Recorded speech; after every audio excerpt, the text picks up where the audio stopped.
Tudo bem, pessoal?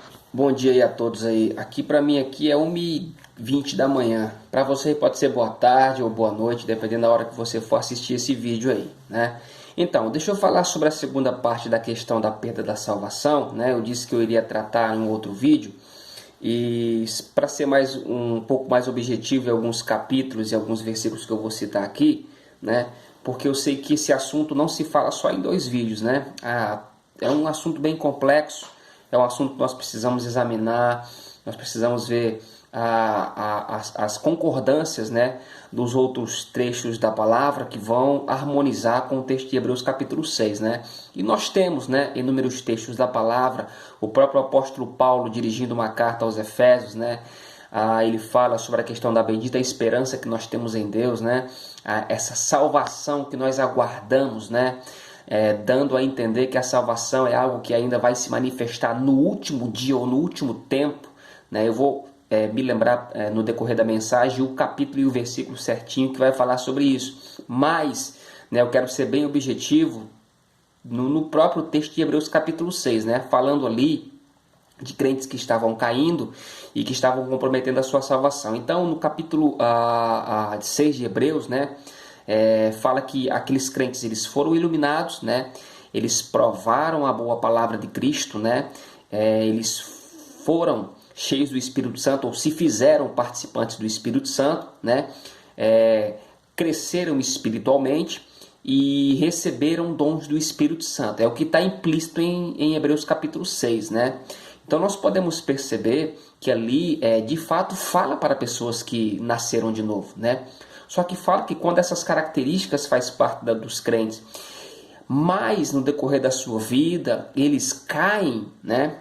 Obviamente que seria impossível renová-los para arrependimento. É o que está implícito no capítulo 6. Então nós precisamos entender o seguinte, que é possível cair dentro do conceito espiritual e é impossível renovar para arrependimento. A primeira consideração aqui que a gente entende do texto, né, que é possível cair e é impossível renovar. O texto de 1 Pedro capítulo 1, versículo 3 diz assim: Bendito seja o Deus e Pai de nosso Senhor Jesus Cristo, que segundo a sua grande misericórdia nos gerou de novo para uma viva, preste atenção nessa palavra, uma viva esperança pela ressurreição de Jesus Cristo dentre os mortos. Então observe que ele fala, Paulo dizendo que Cristo, Deus, ele nos regenerou para uma viva esperança. Então é algo que se espera, que ainda não aconteceu.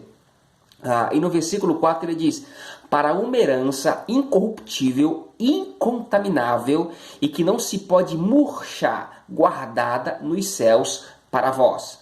E no versículo 5 ele diz que mediante a fé estáis guardados na virtude de Deus, para que a salvação, observe o que ele diz, para que a salvação já prestes para se revelar no último tempo.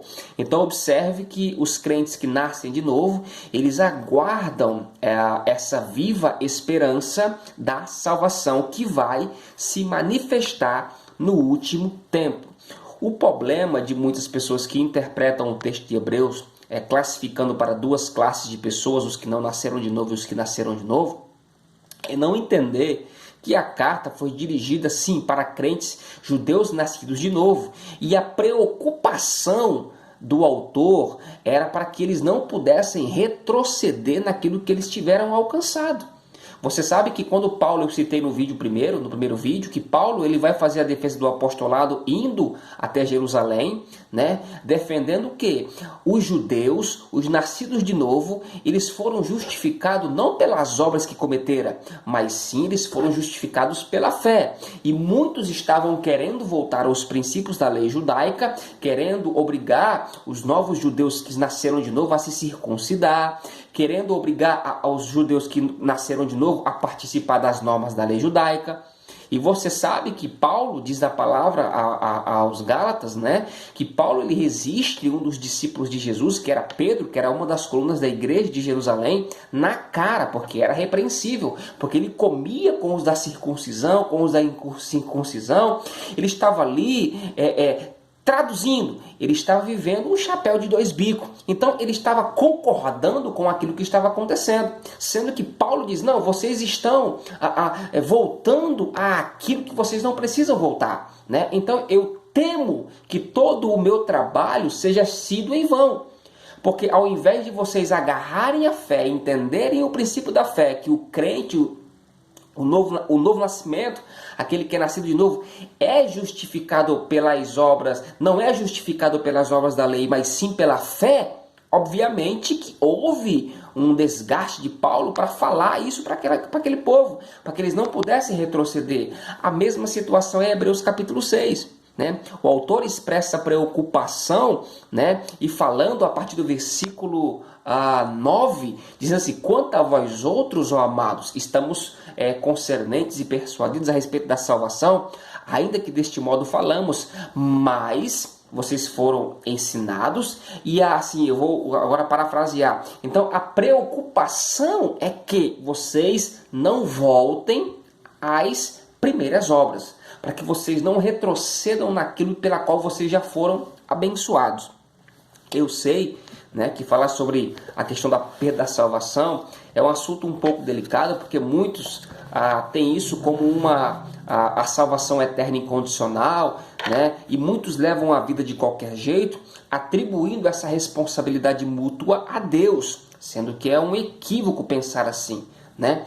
Eu me recordo de um texto de 1 João, no capítulo 5, versículo 16, aonde João ali, ele vai falar especificamente, ele está tratando sobre oração, né? Ele vai falar especificamente sobre a importância da igreja de orar, e ele começa a falar no capítulo 5, versículo 16, assim, se alguém vir, se alguém vir seu irmão cometer pecado que não é para a morte, orará a Deus e Deus lhe dará a vida aos que não pecaram para a morte. Né? Porque há pecado que é para a morte, e por esse digo que não ore, né? Porque toda iniquidade é pecado, e há pecado que não é para a morte. O que nós entendemos com isso? Que existem orações para pessoas específicas, né, que não serão atendidas por Deus, e orar por pessoas assim, que pecaram para a morte, é o que está implícito no texto. Okay? Temos que orar pelas pessoas, porém, nós precisamos ter essa sensibilidade de saber se de fato essa pessoa que está recebendo oração, o seu espírito já não está comprometido. Porque João fala, existem pecados que é para a morte, e esse digo, não ore. Porque essas pessoas pecaram, obviamente, e Deus assim o sabe.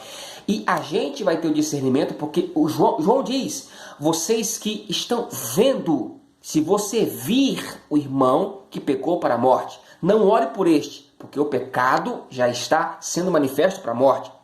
E a esse digo, não ore. Mas existem pecados que se deve orar, porque ainda não se cometeu o pecado para a morte.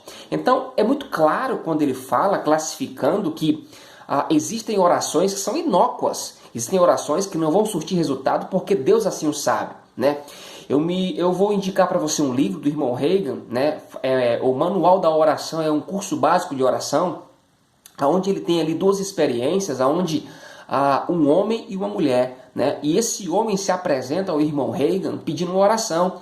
E quando o irmão Reagan se aproxima desse irmão e iria se colocar as mãos sobre ele para orar, Deus deu uma nota no seu coração dizendo, não ore por ele. O irmão Reagan simplesmente não colocou as mãos sobre ele e o abençoou verbalmente. E posteriormente o irmão Reagan foi perguntar para Deus, Senhor, mas por que eu não tive a direção e o Senhor disse para não orar por aquele homem? E Deus responde ao irmão Reagan, nessa experiência que ele tivera, dizendo que aquele homem não iria mais obter a salvação.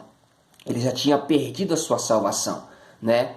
E em uma outra situação, uma mulher de um pastor, a qual foi pedir oração para o irmão Reagan, e o irmão Reagan teve a direção de não orar por ela. E ele também pergunta para Deus, né? Porque era tudo muito novo para ele.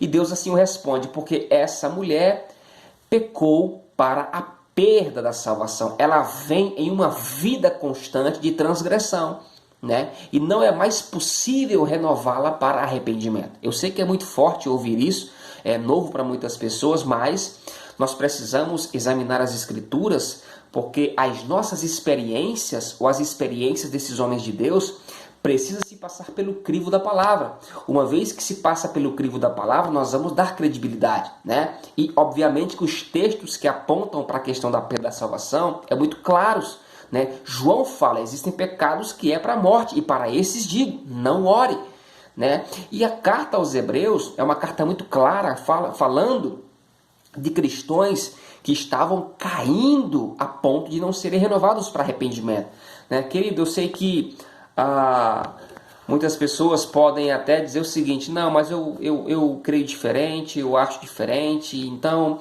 a graça é maior do que tudo. Tudo bem, fique com a sua crença, mas entenda que nada revoga a palavra de Deus, né?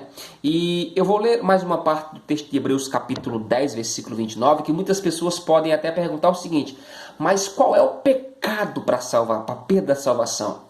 Especificamente, não é um pecado específico, ok? Eu citei no primeiro vídeo que é uma vida de transgressão, a ponto de chegarmos a uma insensibilidade ou perdermos a sensibilidade do Espírito Santo ou das coisas de Deus, né?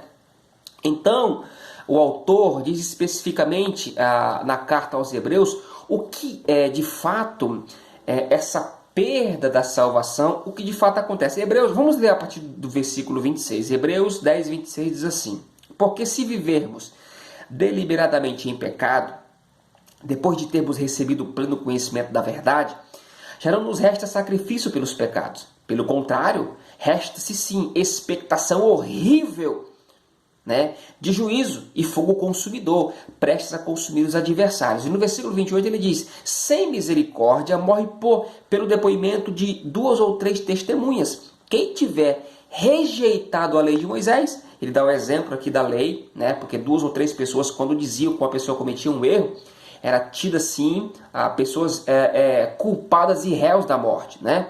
Quem rejeitava a lei de Moisés. Aí no versículo 29 ele diz: de quanto maior severo castigo julgais vos será considerado digno aquele que calcou aos pés ao Filho de Deus e profanou o sangue da aliança, com o qual foi santificado e ultrajou o Espírito da graça. Então é muito claro que ele fala de fato o que significa o pecado da perda da salvação. E as pessoas que cometem esses 3 delitos, né? Calcar aos pés ao Filho de Deus, profanar o sangue da aliança, o qual foi santificado, e ultrajar o Espírito da graça. 3 recomendações ou 3 implicações que nós precisamos se ater. As pessoas que têm essas práticas dentro desses 3 conceitos e princípios, né, certamente é uma pessoa que já caiu da graça divina. Então, querido, eu acredito que eu vou trazer mais um vídeo sobre esse assunto, né? Porque eu quero deixar de 12 a 13 minutos no máximo, para que não fique muito longo e que a gente possa raciocinar melhor com outras informações, ok? Então eu vou falar mais um pouco no próximo vídeo, ok? Deus te abençoe.